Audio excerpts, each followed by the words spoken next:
Sur les sommets du massif du Mercantour, les lacs et les rivières sont arpentés chaque saison par les pêcheurs à la recherche du poisson emblématique de la région, la truite de montagne.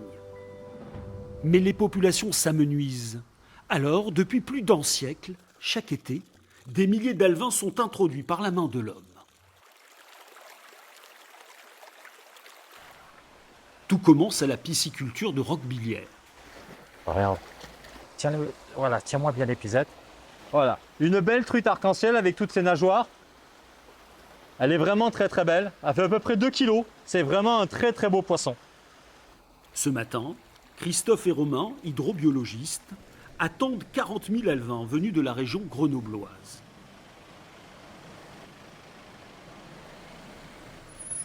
Bonjour Christophe. C'est bien passé? Ouais, Pas trop chaud? Non, bien. C'est bien. Très bien.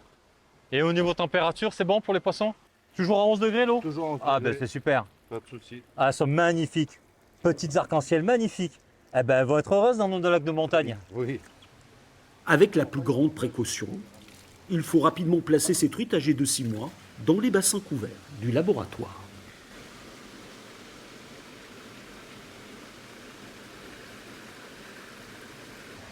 Les alevins arrivent maintenant, on est quasiment midi. Ils vont se reposer toute l'après-midi.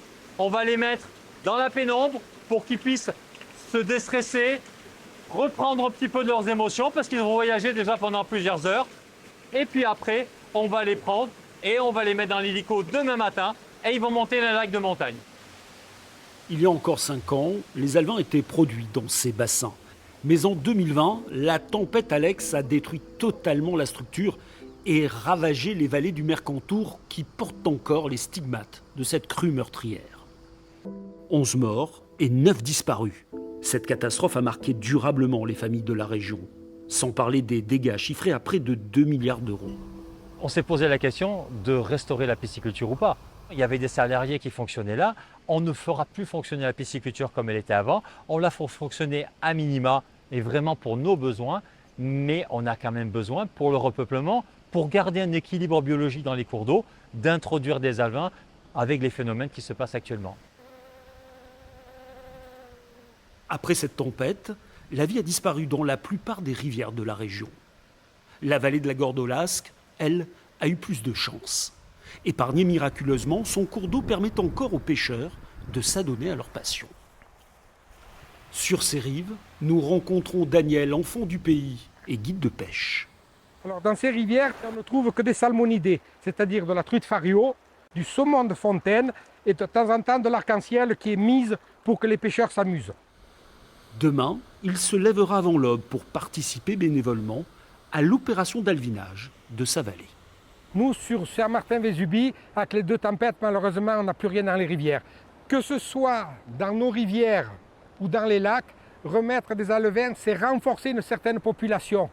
Parce qu'entre les crues, les pêcheurs et les oiseaux piscivores, ça fait beaucoup à la sortie. Laissons passer l'orage de la Gordolasque.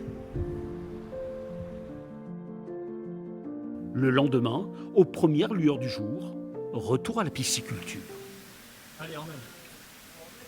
Vous faites gaffe, hein. C'est tombé. C'est le dernier? Oui. Alors là, aujourd'hui, moi, je suis au remplissage des bacs. Chacun travaille à son poste. Il y en a un qui met les capsules, l'autre qui remplit d'air, etc., etc.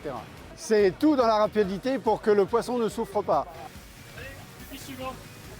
Comme Pascal, ils sont plus de 40 bénévoles mobilisés par la Fédération de pêche pour cette opération. Ici, pas d'improvisation, tout est calibré en respectant des règles drastiques. Ah ben tout est pesé au grand prix, c'est-à-dire qu'on a des quantités à mettre qui sont identifiées dans chaque cubiténaire. Donc on doit le respecter bien évidemment par rapport aux autorisations du Parc national du Mercantour, mais également par rapport au bien-être des poissons pour pas qu'il y ait trop de poissons dans les cubiténaires. Il faut savoir que les alevins font à peu près 3 grammes, donc on met à peu près 700 alevins dans chaque cubiténaire. Les alevins sont relâchés dans 26 lacs. Tout va très vite. Les cubiténaires sont placés un par un dans l'hélicoptère. S'il y a les 4 qui rentrent, c'est parti. Il y a les 4 qui rentrent. Le balai peut commencer.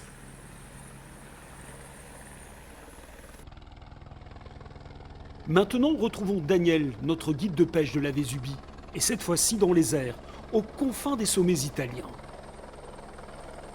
Le premier arrêt se fait au-dessus des eaux cristallines du Rabouins, à 2500 mètres d'altitude. Une chaîne humaine se met en place pour décharger les alevins. Sans couper le rotor, le pilote prend ensuite une nouvelle direction, les lacs de l'Osphère. Tout doit aller très vite pour réussir cette opération. Daniel descend seul de l'appareil avec 6 sacs d'alevins.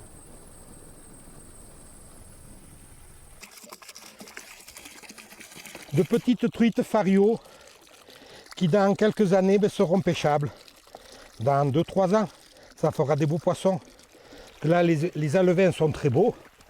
En plus, ils ont bien voyagé. Il n'y a pas de mort. C'est un plaisir de faire ça. Il fait bien froid. L'eau est à bonne température pour eux. C'est un régal. Les dernières truites juvéniles libérées, Daniel peut reprendre son souffle et s'offrir quelques lancers dans ces eaux translucides. Si on peut donner en attendant 2 coups de lancer, voir si on voit un poisson.